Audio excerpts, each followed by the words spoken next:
This guy's gone crazy. Hello, and welcome to the Stock Planner channel. He just got the news. Nike had a very good quarter, and the stock prices are going up. I gotta get in. I gotta go ahead and buy.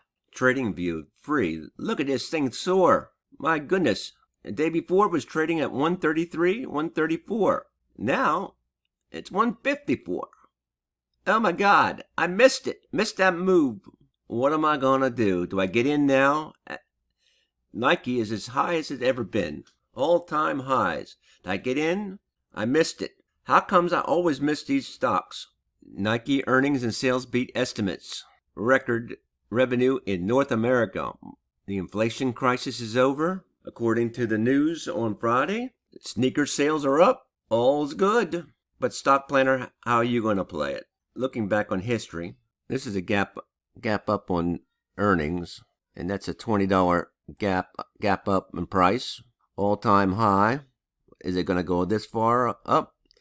This is a gap.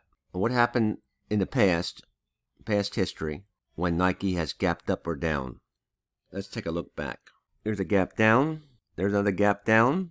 That's a little gap up, but let's just skip that one. This is too small.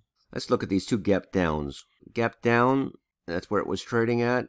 Did it ever go back up after it's gapped down? And it did.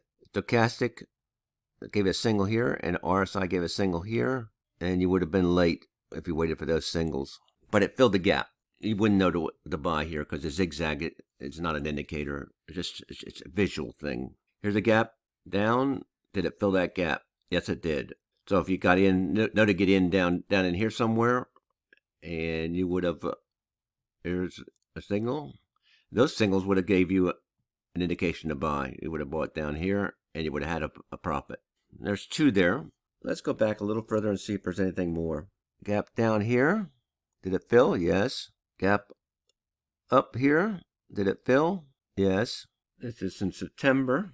Earnings play. Big gap up on earnings. My goodness. Something similar that happened in a day. Gap up, and here's where it gapped up from. Did it eventually fill? Well, almost.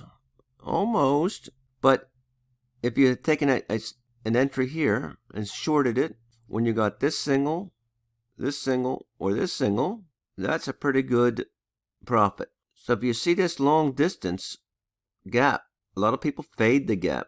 Back till the day. Earnings play. Large gap. Trading here. Waiting for a signal to tell me to go back and go short the opposite way. We want to go this way. Fade the gap. Of course, we don't have a signal, but this is the overbought and overbought for the. This is overbought stochastic RSI and overbought for the RSI. MACD is saying still you buy, but eventually it's going to swing around. Somewhere down the road, you're going to have a sell signal. When these occur, when this comes back around the bend and below, and this is stochastic RSI, when it comes back below the 80, that gives you a buy signal. And when this comes back around the 30, the RSI, that gives you a sell signal. And those will probably occur in the next couple days, Monday or Tuesday. So when you get these, that's a time to think about short. Now, will it go all the way down back to where it was? Well, it's a strong company. Probably not. But do I think it will go down to about 145? You betcha. So, or at least half this swing here. That's your 50% retracement theory there. But 145 from 154, that's $10. So, you can make a $10 profit on this stock in a few days, I believe. The hype, the frenzy, the scare, the nutsiness, the overreaction, knee-jerk leads to this. And a smart trader will be relaxing. They don't care if they missed it. They're going to fade this. Fading the gap. That's how I'm going to play it. How are you going to play it? Please like and subscribe. Put your comments below and tell me how you're going to play this Nike play, or you're going to leave it go. Happy trading. Catch you on the flip.